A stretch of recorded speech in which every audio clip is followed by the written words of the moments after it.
Hey friends, welcome to the Board Game Brew. My name's Tyler, and today we're going to talk about Halo Mission Command. It's a little card game for you and 1 to 5 year friends. It takes about 15 to 45 minutes according to the box, and I think that's fairly accurate.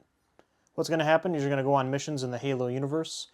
You got to play cards in a very specific order, attacking your foes, stealing from your foes, or destroying things altogether.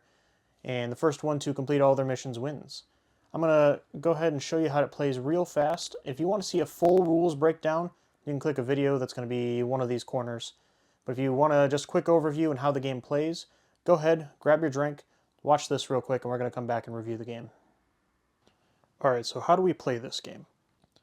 So in order to win the game, you'll have to complete 2 missions which look like this. The artwork comes straight from Halo Infinite. This is the first campaign mission. And in the game, you'll have to play cards in order to complete from left to right those symbols. Now you can have cards in between, but you have to, at some point in your mission log, have a weapon, soldier, and vehicle. As soon as you do that, you complete this mission and move on to the next mission. Higher difficulty missions will just have more cards. Nothing changes, you just have to get more cards in the correct order. In this case, weapon, soldier, vehicle, weapon, soldier, or weapon, vehicle, soldier. If you get all those cards and you complete both missions, you win the game. Let's talk about the different types of cards. Majority of cards are going to be utility cards. Utility cards look like this. They will have a symbol in the top, and they will have the same ability across all that type. In this case, destroy another utility card in another player's missions log. If I were to play this card, I would just add it to the leftmost spot. The next card I'd play would go right after it. Once I were to complete my mission, I would wipe all my cards and start fresh with the next mission. A soldier's ability is to swap the position of 2 cards in your own mission log. So if these 2 cards were already in my log and I play this, I can choose to swap these 2 in case that were to help me on completing my mission. The last regular card type is the vehicle. In this case, you would steal another card from another player's mission log. You can choose from anywhere in their log, and you would add it to the rightmost spot on your current mission log. So if I stole one, it would go right here. There are some boss cards, which they just count as 2 different types.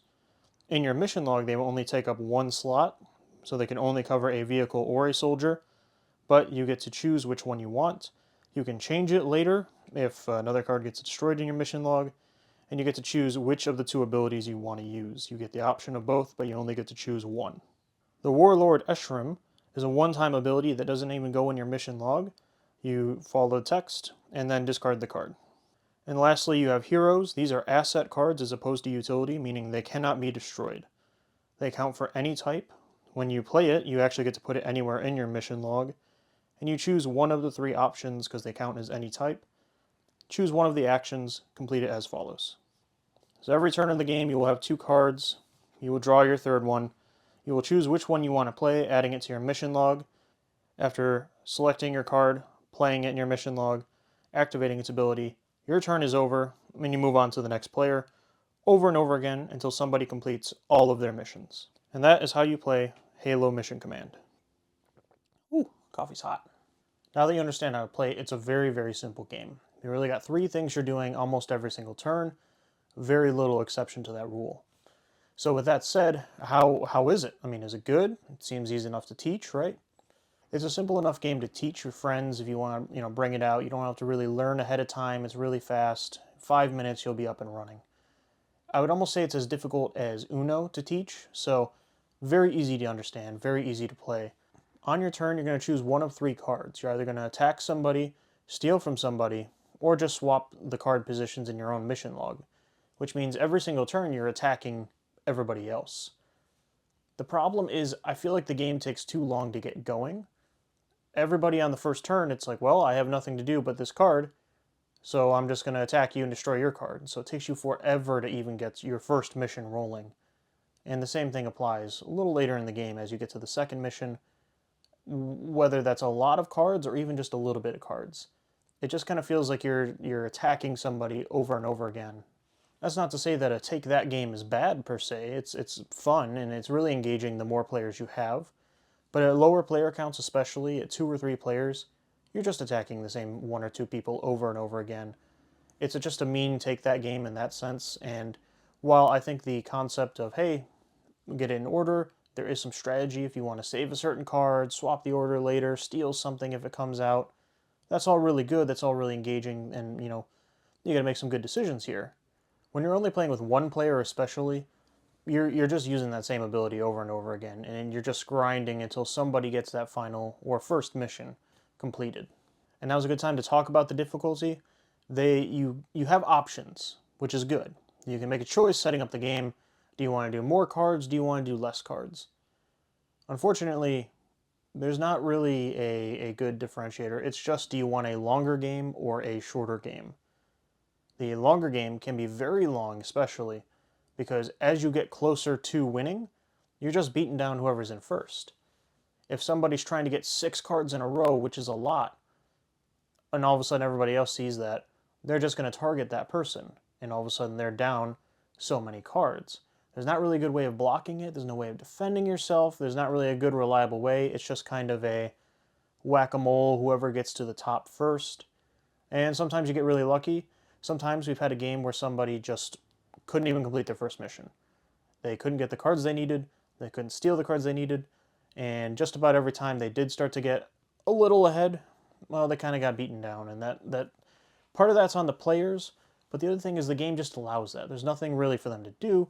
Now, that's fine because it's a simple card game, but it doesn't always mean it's the most engaging card game. I do want to say the artwork is, well, it's just ripped straight from Halo Infinite, which is fine if that's what you like. I don't mind it. I really like the Halo universe. Halo artwork is great. Of course, I compare it to Halo Flashpoint, which has some more Halo Infinite-like artwork, but it seems to be made for that game, or at least customized to that game. This game, it just looks like the artwork is ripped straight from art assets in the game already, from different posters, different stances that are already existing in the game. And so with that said, I do want to talk about, it's kind of a general card game, just with a Halo skin on it. And so while this game is going to get its overall score, I'm going to also score it based on how well does it actually implement the IP of Halo. And in truth, I'm going to give it a 2 out of 5. Now, a 1 out of 5 would mean it's Uno or Monopoly with a Halo skin on it. You're playing the same game, but it's just got some artwork on it. This game does, in theory, feel like Halo only in the sense that, well, you're going on missions and you're using assets and everything. You really just kind of use the terminology. But also at the end of the day, you're playing a game of putting cards in order. They have certain actions.